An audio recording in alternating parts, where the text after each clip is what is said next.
Hi ನಮಸ್ತೆ ಎಲ್ರಿಗೂ ಹವ್ಯಕ ಪಾಕಶಾಲೆಗೆ ಸ್ವಾಗತ. ಇವತ್ತು ಡ್ರೈ ನಟ್ಸನ್ನೆಲ್ಲ ಬಳಸ್ಕೊಂಡು ಪ್ಲಮ್ ಕೇಕನ್ನು ಹೇಗೆ ಮಾಡೋದು ಅಂತ ನೋಡೋಣ. ತುಂಬಾ ಸುಲಭವಾಗಿ ಮನೆಯಲ್ಲೇ ಮಾಡ್ಕೊಳ್ಬೋದು. ಒಂದೇ ಒಂದು ಕಪ್ಪು ರವೆ, ಆಮೇಲಿಂದ ಸ್ವಲ್ಪ ಡ್ರೈ ನಟ್ಸು ಮನೆಯಲ್ಲಿ ಇರೋದನ್ನೇ ನಾವು ಹಾಕ್ಕೊಂಡು ಮಾಡಿದ್ರೆ ತುಂಬಾ ಚೆನ್ನಾಗಿ ಈ ಥರದನ್ನು ರೆಡಿ ಮಾಡ್ಕೊಳ್ಬಹುದಾಗಿದೆ. ಬರ್ತ್ಡೇ ಪಾರ್ಟಿ ಎಲ್ಲ ಇದ್ದಾಗಂತೂ ಮನೆಯಲ್ಲಿ ಈ ಥರದ ಕೇಕನ್ನು ನಾವು ಹೊರಗಡೆಯಿಂದ ಆರ್ಡರ್ ಕೊಟ್ಟು ಮಾಡೋ ಬದಲು ಮನೆಯಲ್ಲೇ ಹೀಗೆ ಮಾಡೋದ್ರಿಂದ ತುಂಬಾ ಏನೋ ಮನಸ್ಸಿಗೆ ಸಮಾಧಾನ ಇರುತ್ತಲ್ವ. ಹಾಗಾದರೆ ಮಾಡೋ ವಿಧಾನನ ನೋಡ್ಕೊಂಡು ಬರೋಣ ಬನ್ನಿ. ಮೊದಲಿಗೆ ಇಲ್ಲಿ ಡ್ರೈ ನಟ್ಸನ್ನೆಲ್ಲ ರೆಡಿ ಮಾಡ್ಕೊಳ್ಬೇಕಾಗತ್ತೆ. ಅದಕ್ಕಾಗಿ ನಾನು ಗೋಡಂಬಿ, ಬಾದಾಮ, ಆಮೇಲೆ 2 ರೀತಿಯಾದಂತಹ ದ್ರಾಕ್ಷಿಯನ್ನು ಕೂಡ ತೊಗೊಂಡಿದ್ದೀನಿ. ಇಲ್ಲಿ ಗೋಡಂಬಿಯನ್ನು ತಗೊಳ್ತಾ ಇದ್ದೀನಿ. ನೀವು ನಿಮ್ಮ ಕಣ್ಣಳತೆಯಲ್ಲಿ ಎಷ್ಟು ನಿಮಗೆ ಬೇಕು ಅನಿಸುತ್ತೋ ಅಷ್ಟನ್ನು ಹಾಕ್ಕೊಳ್ಬೋದು. ಪ್ರತಿಯೊಂದು ನಟ್ಸಿಗೂ ಕೂಡ ಅಷ್ಟೇ, ಯಾವುದೇ ರೀತಿಯಾದಂತಹ ದೊಡ್ಡ ಮಟ್ಟಿನ ಅಳತೆ ಎಲ್ಲ ಬೇಡ ಇದಕ್ಕೆ. ಈಗ ಬಿಳಿ ದ್ರಾಕ್ಷಿನ ಹಾಕ್ಕೊಳ್ತಾ ಇದ್ದೀನಿ, 1 ಹಿಡಿ ಆಗುವಷ್ಟು ತೊಗೊಂಡಿದ್ದೀನಿ. ಆಮೇಲೆ ಬಾದಾಮನ್ನು ತೊಗೊಳ್ತಾ ಇದ್ದೀನಿ, ಇಲ್ಲಿ 1 ಹಿಡಿ ಆಗುವಷ್ಟು. ಆಮೇಲಿಂದ ಕಪ್ಪು ದ್ರಾಕ್ಷಿಯನ್ನು ಕೂಡ ಅಷ್ಟೇ ಹಾಕ್ತಾ ಇದ್ದೀನಿ. ಇನ್ನು ಒಣ ಖರ್ಜೂರ ಇದು ಒಂದು 7 ರಿಂದ 8 ಆಗುವಷ್ಟು ತೊಗೊಂಡಿದ್ದೀನಿ. ಅದರ ಬೀಜ ತೆಗೆದು ನಾವೀಗ ಇಟ್ಕೊಳ್ಬೇಕಾಗತ್ತೆ. ಹಸಿ ಖರ್ಜೂರನ ಕೂಡ ತೊಗೊಂಡಿದ್ದೀನಿ. ಇನ್ನೀಗ ಬಾದಾಮನ್ನು ತಗೊಂಡು ಅದನ್ನು ಸಣ್ಣಕ್ಕೆ ಹೆಚ್ಕೊಳ್ಬೇಕು.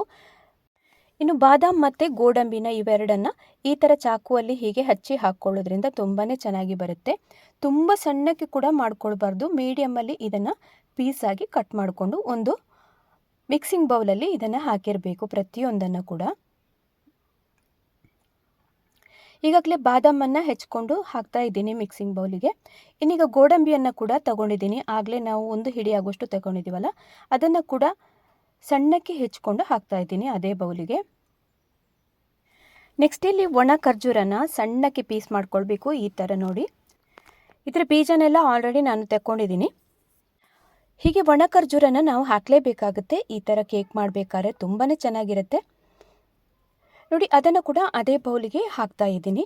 ಇನ್ನು ಕೊನೆಯಲ್ಲಿ ನಾವು ಕಪ್ಪು ದ್ರಾಕ್ಷಿ, ಆಮೇಲಿಂದ ಇನ್ನೊಂದು ದ್ರಾಕ್ಷಿಯನ್ನು ಕೂಡ ಅದರೊಟ್ಟಿಗೆ ಹಾಕ್ತಾ ಇದ್ದೀನಿ. ನಟ್ಸನ್ನೆಲ್ಲ ಕಟ್ ಮಾಡಿ ರೆಡಿ ಮಾಡಿದ್ದಾಯಿತು. ಇನ್ನು ಇದಕ್ಕೆ ಮುಳುಗುವಷ್ಟು ನೀರನ್ನು ಹಾಕಿ 1 ಗಂಟೆ ಹೀಗೇ ನೆನೆಯೋದಕ್ಕೆ ಬಿಡೋಣ ಸೈಡಲ್ಲಿ. ಡ್ರೈ ನಟ್ಸ್ ಎಲ್ಲ ನೆನೆಯೋಷ್ಟು ಹೊತ್ತಲ್ಲಿ ನಾನಿಲ್ಲೀಗ ಮೆಷರಿಂಗ್ ಕಪ್ಪನ್ನು ತಗೊಳ್ತಾ ಇದ್ದೀನಿ. ಪ್ರತಿಯೊಂದನ್ನು ಅಷ್ಟೇ ನಾವೀಗ ಹಾಕಬೇಕಾಗಿರುವಂಥದ್ದು.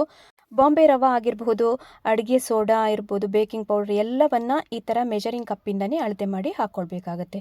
ಇಲ್ಲಿ 1 ಕಪ್ ಆಗುವಷ್ಟು ಕೆನೆ ತೆಗೆದಿರುವಂತಹ ಹಾಲನ್ನು ನಾನೀಗೊಂದು ಪಾತ್ರೆಯಲ್ಲಿ ಹಾಕಿ ಸ್ವಲ್ಪ ಅಷ್ಟೇ ಬೆಚ್ಚಗೆ ಮಾಡಿದರೆ ಸಾಕು. ನಾವು ಕೈ ಮುಟ್ಟಿದಾಗ ಅದು ಸ್ವಲ್ಪ ಬೆಚ್ಚಗೆ ಆಗುವಷ್ಟರ ಮಟ್ಟಿಗೆ ಅದು ಬಿಸಿ ಆದರೆ ಸಾಕಾಗತ್ತೆ.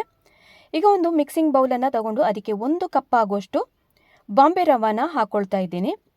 ಅದಕ್ಕೆ ಈಗ ನಾವಾಗಲೇ ಬೆಚ್ಚಗೆ ಮಾಡೋದಕ್ಕೆ ಇಟ್ಟಂತಹ ಹಾಲನ್ನು ಕೂಡ ಅರ್ಧ ಕಪ್ ಆಗುವಷ್ಟು ಹಾಕಿದರೆ ಸಾಕಾಗುತ್ತೆ. ಇದಕ್ಕೆ ಬಾಂಬೆ ರವಾದಲ್ಲಿ ಮಿಕ್ಸ್ ಮಾಡಿ ಇದನ್ನು ನೆನೆಯೋದಕ್ಕೆ ಬಿಡೋಣ. ಈಗ ನೋಡಿ, 1 ಕಪ್ ಆಗುವಷ್ಟು ಹಾಲಲ್ಲಿ ನೋಡಿಕೊಂಡು ಹಾಕ್ಕೊಳ್ಬೇಕಾಗತ್ತೆ. ಇಲ್ಲಿ ನಾನು ಈಗ ಅರ್ಧ ಕಪ್ಪಿಗಿಂತ ಸ್ವಲ್ಪ ಜಾಸ್ತಿಯಷ್ಟೇ ಹಾಕ್ಕೊಂಡಿದ್ದೀನಿ ನೋಡಿ, ಇಷ್ಟು ಬಾಕಿ ಇದೆ ಇದರಲ್ಲಿ.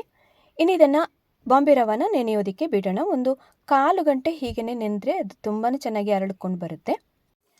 ಇನ್ನೀಗ ಕೇಕ್ ಬ್ಯಾಟರನ್ನು ಹಾಕ್ಕೊಳ್ಳೋದಕ್ಕೆ ಕೇಕ್ ಮೌಲ್ಡನ್ನೆಲ್ಲ ರೆಡಿ ಮಾಡ್ಕೊಳ್ಳೋಣ. ಇಲ್ಲಿ ನಾನು ಬಟರ್ ಪೇಪರನ್ನು ತೊಗೊಂಡಿದ್ದೀನಿ. ನಾವು ಕೇಕ್ ಮೌಲ್ಡ್ ಯಾವ ಶೇಪಲ್ಲಿದೆಯೋ ಆ ಶೇಪಲ್ಲಿ ನಾವೀಗ ಈ ಬಟರ್ ಪೇಪರನ್ನು ಕಟ್ ಮಾಡ್ಕೊಳ್ಬೇಕಾಗುತ್ತೆ. ನಾನಿಲ್ಲಿ ರೌಂಡ್ ಶೇಪಲ್ಲಿ ತಗೊಂಡಿರೋದ್ರಿಂದ ಇದನ್ನು ರೌಂಡ್ಗೆ ಕಟ್ ಮಾಡ್ತಾ ಇದ್ದೀನಿ.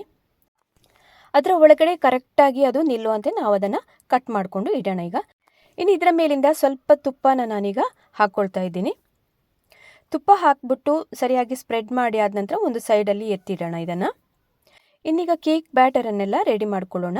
ನಾನು ಆಗಲೇ ಬಾಂಬೆ ರವಾನ ನೆನೆಯೋದಕ್ಕೆ ಹಾಕಿದ್ದು 1/4 ಗಂಟೆ ಎಲ್ಲ ಆಗಿದೆ. ಹೇಗೆ ಬಂದಿದೆ ಅಂತ ಒಂದ್ಸಲಿ ನೋಡೋಣ.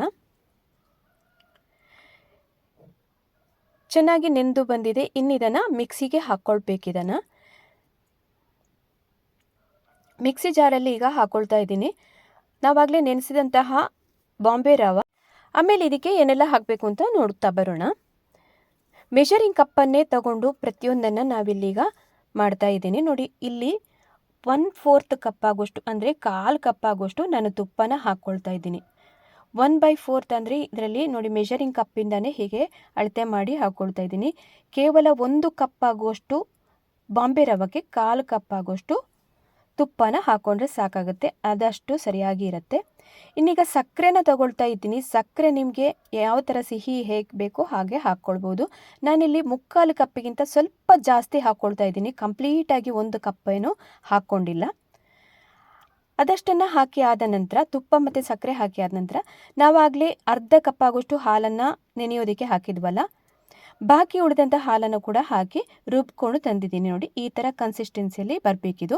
ಇಡ್ಲಿ ಹಿಟ್ಟೆಲ್ಲ ನಾವು ಯಾವ ಥರ ರುಬ್ಕೊಂಡು ಇಟ್ಟಿರ್ತೇವೆ ನೋಡಿ, ಆ ಥರದ ಹದಕ್ಕೆ ಬರಬೇಕು. ದೋಸೆ ಹಿಟ್ಟಾಗಲಿ ಅದೇ ಹದಕ್ಕೆ ಇದನ್ನು ಕೂಡ ರುಬ್ಬಿಕೊಂಡು ತಂದಿದ್ದೀನಿ. ಇನ್ನು ಇದನ್ನು ಒಂದು ಮಿಕ್ಸಿಂಗ್ ಬೌಲಿಗೆ ಹಾಕ್ತಾ ಇದ್ದೀನಿ.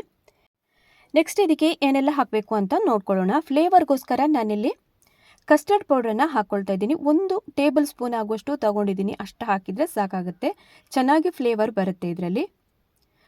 1 ಟೇಬಲ್ ಸ್ಪೂನಿಗಿಂತ ಸ್ವಲ್ಪ ಜಾಸ್ತಿ ಇದ್ದರೂ ಅಡ್ಡಿ ಇಲ್ಲ, ಅಷ್ಟು ಹಾಕಿದರೆ ಸಾಕಾಗುತ್ತೆ. 1 ಟೇಬಲ್ ಸ್ಪೂನು. ನಿಮಗೆ ಬೇಕು ಅಂತಂದರೆ ಜಾಸ್ತಿ ಹಾಕ್ಕೊಳ್ಬೋದು, 1 ಅರ್ಧ ಸ್ಪೂನೆಲ್ಲ. ಈಗ ಇಲ್ಲಿ ಅರ್ಧ ಟೀ ಸ್ಪೂನ್ ಆಗುವಷ್ಟು ಬೇಕಿಂಗ್ ಪೌಡರನ್ನು ಹಾಕ್ಕೊಂಡಿದ್ದೀನಿ. ಆಮೇಲಿಂದ 1/4 ಟೀ ಸ್ಪೂನ್ ಆಗುವಷ್ಟು ಬೇಕಿಂಗ್ ಸೋಡಾನ ಹಾಕ್ಕೊಂಡಿದ್ದೀನಿ.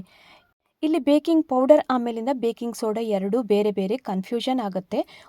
ಒಮ್ಮೊಮ್ಮೆ ಕೇಕ್ ಮಾಡಬೇಕಾದ್ರೆ baking soda baking powder mix-up ಆಗಬಾರ್ದು. ಬೇಕಿಂಗ್ ಸೋಡಾ ನಾವು ಕಡಿಮೆ ಪ್ರಮಾಣದಲ್ಲಿ ಹಾಕ್ಕೊಂಡಿರಬೇಕು. ಆಮೇಲಿಂದ ಬೇಕಿಂಗ್ ಪೌಡರನ್ನು ಒಂದು ಸ್ವಲ್ಪ ಜಾಸ್ತಿ ಹಾಕ್ಕೊಳ್ಬೇಕು. ನಾನಿಲ್ಲಿ 1 ಕಪ್ಪು ರವೆಗೆ ಅರ್ಧ ಟೀ ಸ್ಪೂನ್ ಆಗುವಷ್ಟು ಬೇಕಿಂಗ್ ಪೌಡರನ್ನು ತಗೊಂಡಿದ್ದೀನಿ. ಆಮೇಲಿಂದ 1/4 ಟೀ ಸ್ಪೂನ್ ಆಗುವಷ್ಟು ಅಷ್ಟೇ ನಾನು ಸೋಡಾನ ಹಾಕ್ಕೊಂಡಿದ್ದೀನಿ. ಇಲ್ಲಿ ನೋಡಿ, ಪ್ರೀ ಹೀಟ್ ಆಗೋದಕ್ಕೆ ನಾನು ಕುಕ್ಕರನ್ನು ಬಳಸ್ತಾ ಇದ್ದೀನಿ. ಇವತ್ತು ಕುಕ್ಕರಲ್ಲೇ ಕೇಕನ್ನು ರೆಡಿ ಮಾಡೋದ್ರಿಂದ ಒಂದು ಸ್ಟ್ಯಾಂಡನ್ನು ಕೂಡ ಅದರ ಒಟ್ಟಿಗೆ ಹಾಗೆಯೇ ಇಟ್ಟಿರಬೇಕು. ಇನ್ನೀಗ ನೋಡಿ, ಫ್ರೂಟೆಲ್ಲ ನಾವು ಆಗಲೇ ನೆನೆಯೋದಕ್ಕೆ ಬಿಟ್ಟಿದ್ದೀವಲ್ಲ, ಅದು ಕೂಡ ಎಲ್ಲ ರೆಡಿಯಾಗಿದೆ. 1 ಗಂಟೆ ನೆನೆಸಿದ್ದೆ. ಇನ್ನು ಅದರಲ್ಲಿರುವಂತಹ ನೀರನ್ನೆಲ್ಲ ನಾವು ಹಾಕ್ಕೊಳ್ಳೋದಕ್ಕೆ ಹೋಗಬಾರ್ದು. ಜಸ್ಟ್ ಅಷ್ಟೇ ನಟ್ಸನ್ನು ಮಾತ್ರ ಇದಕ್ಕೆ ಆ್ಯಡ್ ಮಾಡ್ಕೊಳ್ಬೇಕು. ಇನ್ನು ಕೊನೆಯದಾಗಿ ನಾನು ಇದಕ್ಕೆ ವಾಲ್ನಟ್ಸನ್ನು ಹಾಕ್ಕೊಳ್ತಾ ಇದ್ದೀನಿ. ಸಣ್ಣಕ್ಕೆ ಹೆಚ್ಚಿ ಇಟ್ಟುಕೊಂಡಿದ್ದೀನಿ. ಇನ್ನು ಪಿಸ್ತಾನ ಕೂಡ ಸ್ವಲ್ಪ ಹಾಕ್ಕೊಳ್ಬೇಕು. ನಿಮಗೆ ಯಾವುದೆಲ್ಲ ಡ್ರೈ ನಟ್ಸ್ ಎಲ್ಲ ಹಾಕಬೇಕು ಅನಿಸುತ್ತೋ ಅವೆಲ್ಲವನ್ನು ಹಾಕ್ಕೊಳ್ಬೋದು. ಅಂಜೂರ ಬೇಕು ಅಂತಂದರೆ ಅಂಜೂರನ ಕೂಡ ಆ್ಯಡ್ ಮಾಡ್ಕೊಳ್ಬೋದು ಇದರೊಟ್ಟಿಗೆ. ಪ್ರತಿಯೊಂದನ್ನು ಈಗ ಮಿಕ್ಸ್ ಮಾಡ್ಕೊಳ್ಳೋಣ. ನಾವಾಗಲೇ ಬೇಕಿಂಗ್ ಪೌಡ್ರು ಬೇಕಿಂಗ್ ಸೋಡಾ ಎಲ್ಲ ಹಾಕಿರೋದ್ರಿಂದ ನಟ್ಸು ಕೂಡ ಹಾಗೆಯೇ ಪ್ರತಿಯೊಂದು ಚೆನ್ನಾಗಿ ಮಿಕ್ಸ್ ಆಗಬೇಕು. ಇನ್ನೀಗ ಇದು ಮಿಕ್ಸ್ ಮಾಡಿ ಆದ ನಂತರ ತುಂಬ ಹೊತ್ತು ಹೀಗೇ ಬಿಟ್ಟಿರಬಾರ್ದು. ಯಾಕಂದರೆ ಅಡುಗೆ ಸೋಡಾ ಎಲ್ಲ ಹಾಕಿರೋದ್ರಿಂದ ಅದು ಆ್ಯಕ್ಟಿವೇಟ್ ಆಗಿ ಬೇಗನೆ ನಾವು ಅದನ್ನು ಕೇಕ್ ಮೌಲ್ಡಿಗೆ ಟ್ರಾನ್ಸ್ಫರ್ ಮಾಡಬೇಕಾಗತ್ತೆ. ಇನ್ನು ಇದರ ಮೇಲಿಂದ ನಿಮಗೆ ಇನ್ನೂ ಬೇಕು ಅಂತಂದರೆ ಎಲ್ಲ ಡ್ರೈ ನಟ್ಸನ್ನೆಲ್ಲ ಹಾಕ್ಕೊಳ್ಬೋದು. ನಾನಿಲ್ಲಿ ಚೆರಿನ ಸಣ್ಣಕ್ಕೆ ಪೀಸ್ ಮಾಡಿಕೊಂಡು ಹಾಕಿದ್ದೀನಿ. ಆಮೇಲಿಂದ ಅದರ ಮೇಲಿಂದ ಸ್ವಲ್ಪ ಅಷ್ಟೇ ದ್ರಾಕ್ಷಿನ ಕೂಡ ಹಾಕ್ಕೊಂಡಿದ್ದೀನಿ. ಪಿಸ್ತಾನ ಕೂಡ ಅದರ ಮೇಲಿಂದ ಹಾಕ್ಕೊಂಡಿದ್ದೀನಿ. ಇನ್ನು ನಿಮಗೆ ಬೇಕಿದ್ರೆ ಟೂಟಿ ಫ್ರೂಟಿಯನ್ನು ಈ ಥರ ಎಲ್ಲ ಹಾಕ್ಕೊಳ್ಬೋದು. ಯಾವುದು ನಿಮಗೆ ನಟ್ಸ್ ಇಷ್ಟ ಬರುತ್ತೋ ಅದನ್ನೆಲ್ಲವನ್ನು ಮೇಲಿಂದ ಡೆಕೋರೇಷನ್ಗೆ ಹಾಕ್ಕೊಳ್ಬೋದು. ಇನ್ನು ಇದನ್ನು ಡೈರೆಕ್ಟಾಗಿ ನಾವು ಕುಕ್ಕರ್ನಲ್ಲಿ ಪ್ರೀ ಹೀಟ್ ಆಗೋದಕ್ಕೆ ಇಟ್ಟಿದ್ದೀವಲ್ಲ, ಅದರಲ್ಲಿ ಇಟ್ಬಿಡೋಣ. ಆಗಲೇ ಉರಿನ ಹೈ ಫ್ಲೇಮಲ್ಲಿ ಇಟ್ಟೋದನ್ನು ಈಗ ಕಡಿಮೆ ಉರಿಗೆ ಮಾಡಿರಬೇಕು. ಇನ್ನು ನೋಡಿ, ಕುಕ್ಕರ್ನ ಲಿಡ್ಡಿದ್ದು ಗ್ಯಾಸ್ಕೆಟನ್ನು ಹಾಕಿರಬೇಕು. ನಾವು ಯಾವತ್ತೂ ಬಿಸ್ಕೆಟ್ ಆಗಲಿ ಅದೆಲ್ಲ ಮಾಡಬೇಕಾದ್ರೆ ಗ್ಯಾಸ್ಕೆಟನ್ನು ತೆಗೆದಿರ್ತೇವಲ್ಲ, ಬಟ್ ನಾವಿಲ್ಲಿ ಕೇಕ್ ಬೇಯಿಸಬೇಕಾದ್ರೆ ಗ್ಯಾಸ್ಕೆಟನ್ನು ಹಾಕಿರಲೇಬೇಕು ಕಂಪಲ್ಸರಿಯಾಗಿ. ಆಮೇಲಿಂದ ಸ್ಟೀಮ್ ಕಂಟ್ರೋಲರ್ ವೆಯ್ಟ್ ಇದೆಯಲ್ಲ ಅದನ್ನು ತೆಗೆದಿರಬೇಕು, ಅದು ಹಾಕ್ಕೊಳ್ಬಾರ್ದು. ಇನ್ನೀಗ ಕಡಿಮೆ ಉರಿಯಲ್ಲಿ ಇಟ್ಕೊಂಡು 35ರಿಂದ 40 ನಿಮಿಷಗಳ ಕಾಲ ನಾವಿದನ್ನು ಸರಿಯಾಗಿ ಬೇಯೋದಕ್ಕೆ ಬಿಡಬೇಕು. ಕಡಿಮೆ ಉರಿಯಲ್ಲೇ ಇಟ್ಕೊಳ್ಬೇಕು ಕಂಪಲ್ಸರಿಯಾಗಿ. ಇನ್ನೀಗ ನೋಡಿ, ಹತ್ರ 3/4 ಗಂಟೆಗಳ ಕಾಲ ನಾನು ಬೇಯೋದಕ್ಕೆ ಇಟ್ಟಿದೆ. ಇನ್ನು ಹೇಗೆ ಬಂದಿದೆ ಅಂತ ಒಂದ್ಸಲಿ ಚೆಕ್ ಮಾಡಿಕೊಂಡು ನೋಡೋಣ. ಬಹಳನೇ ರಿಚ್ ಆದಂತಹ ಆಮೇಲೆ ಡ್ರೈ ಫ್ರೂಟ್ಸಿಂದ ಲೋಡೆಡ್ ಆದಂತಹ ಕೇಕ್ ಅಂತೂ ರೆಡಿ ಆಯಿತು ನೋಡಿ. ನಿಮಗೆ ಇಚ್ಛೆ ಅನುಸಾರ ಯಾವ ಡ್ರೈ ನಟ್ಸ್ ಬೇಕೋ ಅದನ್ನು ಯೂಸ್ ಮಾಡ್ಕೊಳ್ಬೋದು. ಇನ್ನೀಗ ಸ್ವಲ್ಪ ತಣ್ಣಗಾಗೋದಕ್ಕೆ ಬಿಡೋಣ. 1/4 ಗಂಟೆ ಎಲ್ಲ ಹಾಗೆಯೇ ಬಿಟ್ಟ ನಂತರ ಇದನ್ನು ಕೇಕನ್ನು ತೆಗಿಬೋದು ಹೊರಗಡೆ. ಈಗಾಗಲೇ ನೋಡಿ ತಣ್ಣಗಾಗಿದೆ. ಇನ್ನು ಸೈಡಿಂದೆಲ್ಲ ಬಿಡಿಸ್ಕೊಳ್ತಾ ಇದ್ದೀನಿ ಸ್ವಲ್ಪ ಚಾಕುವಿನ ಸಹಾಯದಿಂದ. ಹೀಗೆ ತಟ್ಟೆನ ಈ ಥರ ಹಾಕ್ಕೊಂಡು ನೋಡಿ, ಉಲ್ಟಾ ಮಾಡಿದಾಗ ಈಸಿಯಾಗಿ ಅದು ತೆಗೆಯೋದಕ್ಕೆ ಬರುತ್ತೆ ನೋಡಿ. ಇನ್ನು ನಿಮಗೆ ಈ ಥರದ ಬಟರ್ ಪೇಪರನ್ನು ಮೇಲಿಂದ ತೆಗೆದಾದ ನಂತರ ಯಾವ ಶೇಪಲ್ಲಿ ಬೇಕು ಹಾಗೆ ಕಟ್ ಮಾಡ್ಕೊಳ್ಬೋದು. ಬಟರ್ ಪೇಪರನ್ನು ತೆಗೆಯುವಾಗ ನೋಡ್ಕೊಳ್ಬೇಕು, ತುಂಬ ಬಿಸಿಯಾಗಿ ಇದ್ದರೆ ಇದನ್ನು ತೆಗೆಯೋದಕ್ಕೆ ತುಂಬ ಕಷ್ಟ ಆಗುತ್ತೆ. ತಣ್ಣಗಾಗಲೇಬೇಕಾಗುತ್ತೆ ನೋಡಿ. ತಣ್ಣಗಾಗಿದೆ. ಆಮೇಲಿಂದ ಬಟರ್ ಪೇಪರನ್ನು ತೆಗಿತಾ ಇದ್ದೀನಿ. ಇನ್ನು ನೀವು ಈ ಥರದ ಕೇಕನ್ನು ಬರ್ತ್ಡೇ ಪಾರ್ಟಿ ಎಲ್ಲ ಮನೆಯಲ್ಲಿ ಇದ್ದಾಗ ಆದರೂ ಮಾಡಬಹುದು, ಅಥವಾ ಕ್ರಿಸ್ಮಸ್ಸಿನ ಸಂದರ್ಭದಲ್ಲಿ ಆದರೂ ಮಾಡ್ಕೊಳ್ಬೋದಾಗಿದೆ. ಹೀಗೆ ತಿನ್ನೋದಕ್ಕೂ ಇದು ತುಂಬಾ ಚೆನ್ನಾಗಿರುತ್ತೆ. ಮನೆಯಲ್ಲಿ ಮಕ್ಕಳೆಲ್ಲ ತುಂಬ ಇಷ್ಟಪಡ್ತಾರೆ, ಹಾಗೆಯೇ ದೊಡ್ಡವರಿಗೂ ಕೂಡ ಇದು ಇಷ್ಟ ಆಗುತ್ತೆ. ಸಿಹಿಯನ್ನು ಕೂಡ ಇಲ್ಲಿ ಹದವಾಗಿ ಹಾಕಿರೋದ್ರಿಂದ ಯಾವುದೇ ಸಮಸ್ಯೆ ಇಲ್ಲ, ತಿನ್ಬೋದು. ಆಮೇಲೆ ಕೇಕಿಗೆ ನಾವಿಲ್ಲಿ ಬಾಂಬೆ ರವಾನ ಬಳಸಿರೋದ್ರಿಂದ ಎಷ್ಟು ಬೇಕಾದರೂ ಇದನ್ನು ತಿನ್ನಬಹುದು. ಮಕ್ಕಳಿಗೆ ಲಂಚ್ ಬಾಕ್ಸಿಗೆ ಕೂಡ ಇದನ್ನು ಹಾಕ್ಕೊಡ್ಬೋದು, ಟಿಫಿನಿಗೂ ಕೂಡ ಹಾಕ್ಕೊಡ್ಬೋದಾಗಿದೆ. ಇನ್ನು ನೋಡಿ, ಕಟ್ ಮಾಡಿದಾಗ ಯಾವ ಥರ ಬರುತ್ತೆ ಅಂತ ನೋಡೋಣ. ತುಂಬಾ ಸಾಫ್ಟಾಗಿ ಬಂದಿದೆ. ಪ್ರತಿಯೊಂದು ಕೂಡ ಔಟ್ಸೈಡಿಂದ ತಂದು ತಿನ್ನೋ ಬದಲು ಈ ಥರ ಕೇಕನ್ನೆಲ್ಲ ಮನೆಯಲ್ಲೇ ರೆಡಿ ಮಾಡೋದ್ರಿಂದ ಹೆಲ್ದಿಯಾಗಿ ಕೂಡ ಇರುತ್ತೆ, ಮಕ್ಕಳಿಗೆ ಕೂಡ ತುಂಬಾ ಒಳ್ಳೆಯದು. ಹಾಗೆಯೇ ಇಲ್ಲಿ ಮೈದಾ ಕೂಡ ಬಳಸಿಲ್ಲ, ಗೋಧಿ ಹಿಟ್ಟನ್ನು ಕೂಡ ಹಾಕದೆ ಬರೀ ಬಾಂಬೆ ರವಾದಿಂದ ಈ ಥರ ಕೇಕನ್ನು ಹೇಗೆ ಮಾಡೋದು ಅಂತ ನೋಡಿದ್ದೀವಲ್ಲ, ತುಂಬಾ ಒಳ್ಳೆಯದಿದು. ಆಮೇಲಿಂದ ಓವನ್ ಕೂಡ ಬೇಡ ಬೇಯಿಸೋದಕ್ಕೆ, ಕುಕ್ಕರಲ್ಲೇ ಹೇಗೆ ರೆಡಿ ಮಾಡೋದು ಅಂತ ತುಂಬ ಸುಲಭವಾಗಿ ಹೇಳ್ಕೊಟ್ಟಿದ್ದೀನಿ. ಮನೆಯಲ್ಲಿ ಇದನ್ನು ಒಂದ್ಸಲ ಟ್ರೈ ಮಾಡಿ ನೋಡಿ, ಹೇಗೆ ಬಂತು ಅಂತ ತಿಳಿಸಿ. ಡ್ರೈ ನಟ್ಸನ್ನೆಲ್ಲ ಬಳಸ್ಕೊಂಡು ಮಾಡಬಹುದಾದಂತಹ ಸೂಪರ್ ಸ್ಪಾಂಜಿ ಆದಂತಹ ಕೇಕನ್ನು ಹೇಗೆ ರೆಡಿ ಮಾಡೋದು ಅಂತ ನೋಡ್ಕೊಂಡು ಬಂದಾಯ್ತಲ್ಲ. ಯಾರೆಲ್ಲ ಮೊಟ್ಟ ಮೊದಲ ಬಾರಿಗೆ ನನ್ನ ಚಾನಲನ್ನು ನೋಡ್ತಾ ಇರೋರು ಸಬ್ಸ್ಕ್ರೈಬ್ ಮಾಡಿಕೊಂಡು ಚಾನಲ್ಗೆ ಸಪೋರ್ಟ್ ಮಾಡಿ. ಅದೇ ರೀತಿ ಇವತ್ತು ಮಾಡಿದಂತಹ ವಿಡಿಯೋ ನಿಮಗೆ ಇಷ್ಟ ಆಯಿತು ಅಂತ ಅಂದ್ಕೊಂಡಿದ್ದೀನಿ. ಇಷ್ಟ ಆದಲ್ಲಿ ಒಂದು ಲೈಕ್, ಶೇರ್, ಸಬ್ಸ್ಕ್ರೈಬ್ ಮಾಡೋದನ್ನು ಕೂಡ ಮರಿಬೇಡಿ. ಇನ್ನೊಂದು ಹೊಸ ರುಚಿಯೊಂದಿಗೆ ನಾನು ನಿಮ್ಮನ್ನು ಭೇಟಿಯಾಗ್ತೀನಿ. ಅಲ್ಲಿ ತನಕ ನಮಸ್ಕಾರ.